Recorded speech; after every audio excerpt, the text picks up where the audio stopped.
Rich Dad, Poor Dad is the story of Robert Kiyosaki. He had two dads. One had a PhD while the other had only finished 8th grade. Although both dads earned a significant amount of money, Poor Dad always struggled while Rich Dad was on his way to becoming one of the richest men in Hawaii. If you weren't born with rich parents, you can learn from Kiyosaki. To become wealthy, you can use the principles from this book. The first principle is the rich don't work for money. Let's look at John over here. He spends every hour of every day working for money. He's really mad at life and can't understand why he can never seem to get ahead. Over here, we have Ben.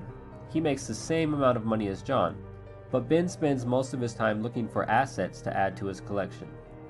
Both of these guys make the same amount of money, but John trades his time for money while Ben gets his money from assets. The lesson here is that the rich don't trade their time for money. Instead, they acquire assets to make money for them. One of my favorite quotes goes a little something like this. Most of the time, life does not talk to you. It just sort of pushes you around, and each push is life saying, wake up. If you want to become wealthy, you must know that people's lives are controlled by two emotions, fear and greed. I've had a lot of people tell me that they are not interested in money, but yet they'll work a job for 8 hours a day trying to get more of it. When not controlled properly, fear and desire can lead you into life's biggest trap. The second principle from the book is called financial literacy. If you want to get rich, it's not about how much money you make. It's about how much money you keep.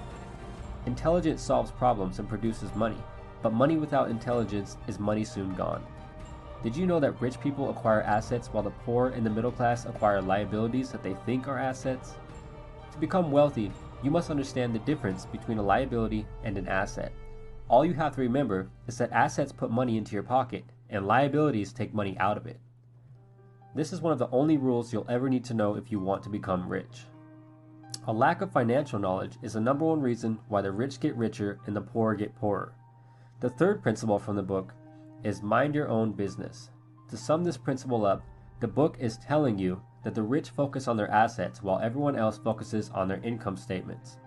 To follow this principle, you need to build and maintain a strong group of assets. An asset might be a piece of real estate, a website, or anything that produces positive cash flow for you every single month. The fourth principle from the book is the power of corporations.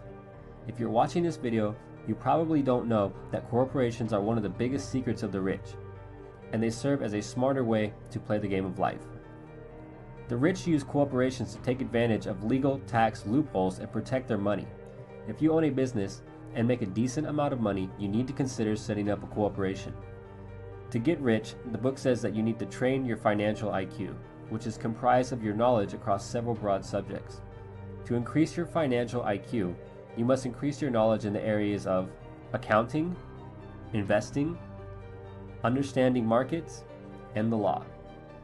Accounting is for reading and understanding numbers, and investing is for using your money to make more money. Understanding markets is the science of supply and demand, and the law is understanding tax laws and how to keep more of your own money. Once again, a corporation is one of the biggest legal tax loopholes used by the rich to make and keep more of their money. Your financial IQ is a synergy of all of these skills and talents combined. Now, the fifth principle from the book is the rich invent money. This principle can be summed up as the rich seize opportunities to invent money. Remember that great opportunities are not seen with your eyes, they are seen with your mind. The single most powerful asset that you have is your mind, and if trained well, it can create enormous wealth for you. Another important point from the book is, in the real world, it is not the smart who get ahead, but the bold. This means that the bold, or risk takers, tend to make the most financial progress, even if they're not as smart as others. The sixth principle from the book says to work to learn, don't work for money.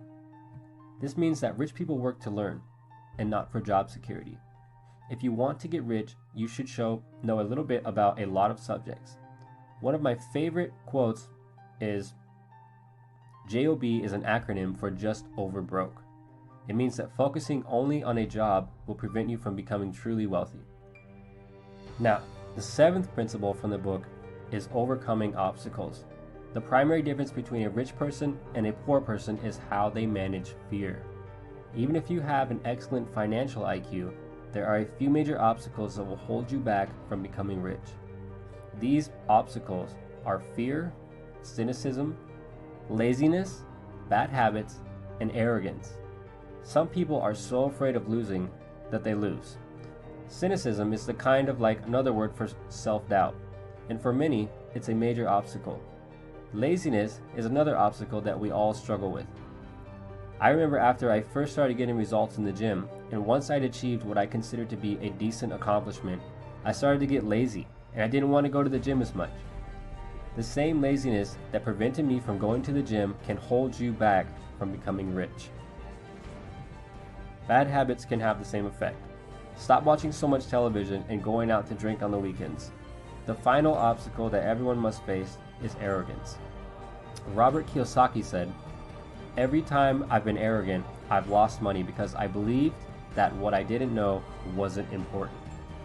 Don't let arrogance steal your money.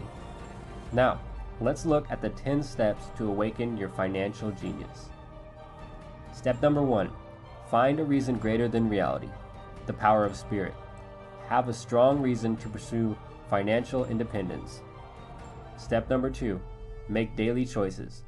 Choose your daily activities wisely to invest in your mind and goals. Step number 3, choose your friends carefully.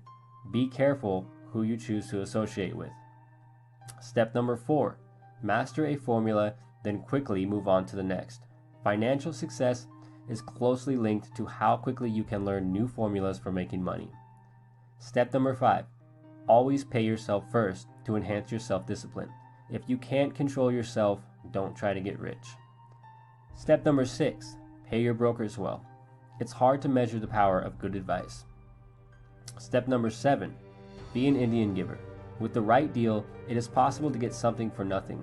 Try to make investments that offer you something for free, such as a piece of land. And step number 8, use assets to buy luxuries. You should always buy luxuries with income from assets and not loans. Step number 9, choose heroes. By having heroes, it becomes much easier to tap into your raw genius. And finally, step number 10, teach and you shall receive. When you need something, give what you want first, and it will come back to you in buckets. These are the main principles from Rich Dad Poor Dad by Robert Kiyosaki.